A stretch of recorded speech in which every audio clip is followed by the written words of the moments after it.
Hi ನಮಸ್ತೆ ಎಲ್ಲರಿಗೂ welcome back to Shweta Shashi logs. ಇವತ್ತಿನ ವಿಡಿಯೋದಲ್ಲಿ ಸಾಂಬಾರ್ ಪುಡಿ ಮಾಡೋ ರೆಸಿಪಿ ನೋಡ್ಕೊತಿದ್ದೀವಿ. 1 kg ಧನ್ಯಕ್ಕೆ ಸರಿಯಾದ ಅಳತೆಯಲ್ಲಿ ಮಾಡ್ಕೊಳ್ಳೋದು. ಇದು 1 ವರ್ಷಕ್ಕಾಗುತ್ತೆ. ಯಾವ ರೀತಿ ಸ್ಟೋರ್ ಮಾಡ್ಕೊಳ್ಳೋದು, ಗೂಡೆಲ್ಲ ಯಾವುದು ಹಾಕ್ದಲೇ ಇರೋ ಥರ ಯಾವ ರೀತಿ ಮಾಡೋದು ಅಂತ ಈ ವಿಡಿಯೋದಲ್ಲಿ ತೋರಿಸ್ಕೊಡ್ತಾ ಇದ್ದೀನಿ. ಏನೇನು ಬೇಕು ಅಂತ ಮೊದಲಿಗೆ ನೋಡ್ಕೊಳ್ಳೋಣ. ಧನಿಯಾ 1 kg, ಗುಂಟೂರು ಮೆಣಸಿನ್ಕಾಯಿ ಅರ್ಧ, ಬ್ಯಾಡಗಿ ಮೆಣಸಿನ್ಕಾಯಿ ಅರ್ಧ, ಹಾಗೆ ಖಾರದ ಮೆಣಸಿನ್ಕಾಯಿ ಅರ್ಧ ತಗೊಂಡಿದ್ದೀನಿ.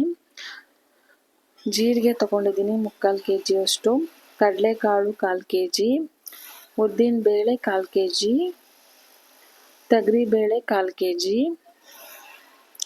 ಕಾಳು ಮೆಣಸು 150 ಗ್ರಾಮ್, ಕುಸುಲಕ್ಕಿ 1/4 kg, ಉಪ್ಪು 1/4 kg, ಗಸಗಸೆ 100 ಗ್ರಾಮ್,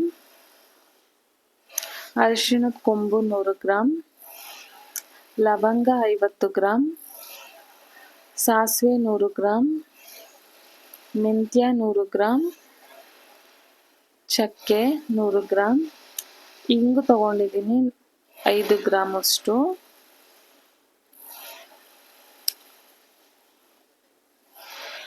ಹಾಗೆ ಕರಿಬೇವು ತಗೊಂಡಿದ್ದೀನಿ ಒಣಗಿಸಿ ಒಂದು 5 ಇಡಿ ಆಗೋಷ್ಟು ತಗೊಂಡಿದ್ದೀನಿ. ಸ್ವಲ್ಪನೂ ನೀರಿಲ್ಲದೆ ಇರೋ ರೀತಿ ತೊಳೆದು ಕ್ಲೀನ್ ಮಾಡಿ ಇಟ್ಕೋಬೇಕು. ಇದೆಲ್ಲನೂ ಒಂದೇ ಹದದಲ್ಲಿ ಒಂದರ ನಂತರ ಒಂದನ್ನು ಹಾಕ್ಕೊಂಡು ಒಂದೇ ಹದದಲ್ಲಿ ಹುರ್ಕೊಬೇಕು. ಒಂದು ಸ್ವಲ್ಪನೂ ಸಹ ಸೀದೋಗಬಾರ್ದು. ಕೈ ಬಿಡ್ದಲೇ 1 hour ಆಗುತ್ಬೋದು. ಕಡಿಮೆ ಉರಿ ಇಟ್ಕೊಂಡು ಪೇಷನ್ಸಿಂದ ಹುರ್ಕೊಬೇಕು. ಇದೇ ಪುಡಿಗೆ ಮೇನ್ ಸ್ಟೆಪ್ಪು. ನಾವು ಕರೆಕ್ಟಾಗಿ ಹುರಿದಿದ್ರೆ ಸಾಂಬಾರ್ ಪುಡಿ ರುಚಿನೂ ಸಹ ತುಂಬಾ ಚೆನ್ನಾಗಿ ಬರುತ್ತೆ. ಅಕ್ಕಿ ಹಾಕೋದ್ರಿಂದ ಸಾಂಬಾರ್ದು ರುಚಿ ತುಂಬಾ ಚೆನ್ನಾಗಿರುತ್ತೆ ಕುಸುಲಕ್ಕಿ ಸೇರಿಸೋದ್ರಿಂದ. ಹಾಗೆ ಕಲ್ಲುಪ್ಪು ಮತ್ತು ಹಿಂಗು ಹಾಕೋದ್ರಿಂದ ಪುಡಿ ನೀವು ಎಷ್ಟೇ ದಿನ ಇಟ್ಟು ಸ್ವಲ್ಪನೂ ಸಹ ಹಾಳಾಗಲ್ಲ. ನಾವು ಹೇಳ್ತಿರೋ ಎಲ್ಲ ಸ್ಟೆಪ್ನು ಫಾಲೋ ಮಾಡಿ ಸಾಂಬಾರ್ ಪುಡಿ ಮಾಡಿಸಿ ನೋಡಿ. ತುಂಬಾ ರುಚಿನೂ ಚೆನ್ನಾಗಿರುತ್ತೆ. ಹಾಗೆ 1 ವರ್ಷ ಆದರೂ ಗೂಡಾಗೋದು ಹಾಳಾಗೋದು ಏನೂ ಆಗಲ್ಲ. ತುಂಬಾ ಚೆನ್ನಾಗಿರುತ್ತೆ. ಎಷ್ಟು ದಿನ ಬೇಕಾದರೂ ಒಂದು ಏರ್ ಟೈಟ್ ಕಂಟೈನರಲ್ಲಿ ಹಾಕಿ ಸ್ಟೋರ್ ಮಾಡಿ ಇಟ್ಕೊಬೋದು. ಸಾಂಬಾರ್ ಪುಡಿ ಹಾಕ್ಸಿದ್ಮೇಲೆ ಫುಲ್ಲು ತಣ್ಣಗಾಗೋವರೆಗೂ ಬಿಟ್ಟು ಆಮೇಲೆ ಜರಡಿ ಮಾಡಿ ಒಂದು ಏರ್ ಟೈಟ್ ಬಾಕ್ಸಲ್ಲಿ ಹಾಕಿಟ್ಕೊಳ್ಳಿ. ಹಾಗೆ ಪ್ರತಿದಿನ ಯೂಸ್ ಮಾಡುವಂಥ ಪುಡಿನ ಒಂದು ಸ್ಮಾಲ್ ಕಂಟೈನರಲ್ಲಿ ಇಟ್ಕೊಂಡು ಜಾಸ್ತಿ ಪುಡಿನ ಬೇರೆ ಬಾಕ್ಸ್ಗಳಲ್ಲಿ ಹಾಕಿಟ್ಕೊಳ್ಳಿ. ಹಾಗೆ ನನ್ನ ಚಾನಲಲ್ಲಿ ಬರ್ತಿರೋ ವಿಡಿಯೋಗಳು ಇಷ್ಟ ಆಗ್ತಿದ್ರೆ ಚಾನಲ್ನ ಸಬ್ಸ್ಕ್ರೈಬ್ ಮಾಡ್ಕೊಳ್ಳಿ, ವಿಡಿಯೋಗಳನ್ನ ಲೈಕ್ ಮಾಡಿ. ನಾನು ಕಲ್ಲುಪ್ಪನ್ನು ಸಹ ಹುರಿದಿನೇ ಸಹ ಹಾಕ್ಕೋತಾ ಇದ್ದೀನಿ. ಅದರಲ್ಲೂ ಸಹ ಮಾಯ್ಶ್ಚರೈಸರ್ ಆಗಲಿ ನೀರಿನ ಯಾವುದೇ ರೀತಿ ಕಣಗಳು ಸೇರಬಾರ್ದು ಪುಡಿಲಿ, ಅವಾಗ ಹಾಳಾಗ್ಬಿಡುತ್ತೆ. ಸೊ ಅದಕ್ಕೆ ಉಪ್ಪನ್ನು ಸಹ ಹುರಿದೇ ಸೇರಿಸ್ಕೊತಾ ಇದ್ದೀನಿ. ಜೀರಿಗೆ ನಿಮಗೆ ತುಂಬ ಜಾಸ್ತಿ ಅಂತ ಅನಿಸಿದ್ರೆ ಸ್ವಲ್ಪ ಕಡಿಮೆ ಮಾಡ್ಕೋಬೋದು. ಬಟ್ ಇಷ್ಟ ಹಾಕಿ ಮಾಡಿಕೊಂಡೆ ಸಾಂಬಾರ್ ಪುಡಿ ರುಚಿ ತುಂಬಾ ಚೆನ್ನಾಗಿರುತ್ತೆ. ಜೀರಿಗೆ ತುಂಬ ಜಾಸ್ತಿ ತೊಗೊಂಡಿರೋದ್ರಿಂದ 2 ಸರಿ ಹಾಕ್ಕೊಂಡು ಹುರ್ಕೊತಾ ಇದ್ದೀನಿ ಜೀರಿಗೆನ. ಎಲ್ಲನೂ ಹುರಿದು ಒಂದು ಪಾತ್ರೆಗೆ ಹಾಕ್ಕೋಬೇಕು. ಇದನ್ನು 1 ಸರಿ ಬಿಸಿಲಲ್ಲಿಟ್ಟು ಆಮೇಲೆ ಪುಡಿ ಹಾಕಿಸ್ಬೇಕು ಯಾವಾಗ್ಲೂ. ನಾನು ಹುರಿದಿದ್ನೆಲ್ಲ ಒಂದು ಪಾತ್ರೆಲಿ ಹಾಕಿ ಮಿಕ್ಸ್ ಮಾಡಿ ಆಮೇಲೆ ಒಂದು ಕಡೆ ಇಟ್ಕೊತಾ ಇದ್ದೀನಿ ಬಿಸಿಲಿಗೆ ಇಡೋಕ್ಕೋಸ್ಕರ. ನೋಡಿ ಇವಾಗ ಇದು ಹುರಿದಿದ್ನೆಲ್ಲ 1 ಸರಿ ಮಿಕ್ಸ್ ಮಾಡ್ಕೊತಾ ಇದ್ದೀನಿ.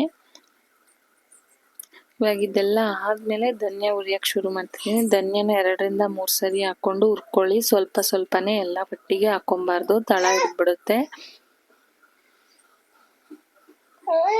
ಧನಿಯಾನು ಅಷ್ಟೇ ಚೆನ್ನಾಗಿ ಘಮ ಬರಬೇಕು, ಅಲ್ಲಿವರೆಗೂ ಹುರ್ಕೊಬೇಕು.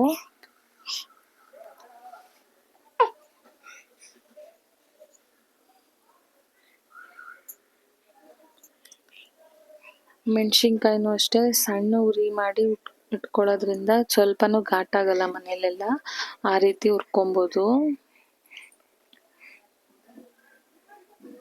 ಮುಟ್ಟಿ ನೋಡಿ ಗರ್ಗರಿ ಆಗಿರುತ್ತೆ, ಅದು ಕರೆಕ್ಟಾದ ಕನ್ಸಿಸ್ಟೆನ್ಸಿ.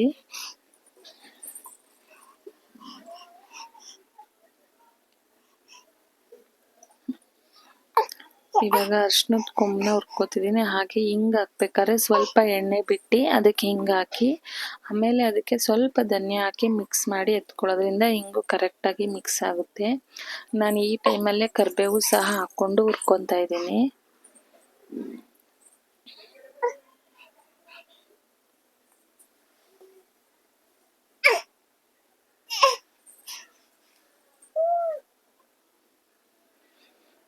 ಹಾಗೆ 3 ಥರದ ಮೆಣಸಿನ್ಕಾಯಿನೂ ಸಹ ಸ್ವಲ್ಪ ಎಣ್ಣೆ ಬಿಟ್ಟು ಹುರ್ಕೊತಾ ಇದ್ದೀನಿ.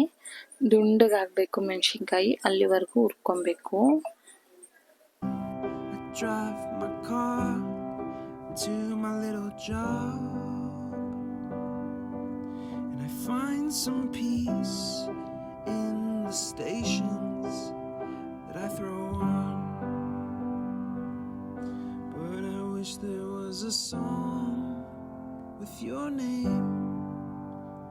ಈಗ ಎಲ್ಲನೂ ಹುರಿದಿದ್ದ ಹಾಗಿದೆ. ಒಂದು ಬೇಷನ್ಗೆ ಎಲ್ಲನೂ ಸೇರಿಸಿ ಒಂದ್ಸರಿ ಮಿಕ್ಸ್ ಮಾಡಿ ಒಂದು ಅರ್ಧ ಗಂಟೆ ಏನಾದ್ರೂ ಬಿಸಿಲಲ್ಲಿ ಒಣಗಿಸಿ ಆಮೇಲೆ ಸಾಂಬಾರ್ ಪುಡಿನ ಹಾಕ್ಸಿಸ್ಕೊಂಡು ಬರಬೇಕು. ತುಂಬ ಇಂಪಾರ್ಟೆಂಟ್ ಅಂದರೆ ಪುಡಿನ ಹಾಕ್ಸಿಸ್ಕೊಂಡು ಬಂದಮೇಲೆ ಫುಲ್ಲು ತಣ್ಣಗೆ ಮಾಡಿ ಅದಾದಮೇಲೆ ಜರಡಿ ಮಾಡಿ ಬಾಕ್ಸಲ್ಲಿ ಹಾಕ್ಕೊಳ್ಳಿ, ಆವಾಗ ತುಂಬ ಚೆನ್ನಾಗಿರುತ್ತೆ. ಈ ರೀತಿ ಒಂದ್ಸರಿ ಚೆನ್ನಾಗಿ ಮಿಕ್ಸ್ ಮಾಡಿ ಬಿಸಿಲಲ್ಲಿ ಒಣಗಿಸಿ ಪುಡಿನ ಹಾಕ್ಸಿಸ್ಕೊಂಬರ್ಬೇಕು. Thanks for watching my channel. ಇದೇ ರೀತಿ ನನ್ನ ಚಾನಲ್ ಬರೋ ವಿಡಿಯೋಗಳನ್ನ ನೋಡಿ ಚಾನಲ್ನ ಸಪೋರ್ಟ್ ಮಾಡಿ. Thank you.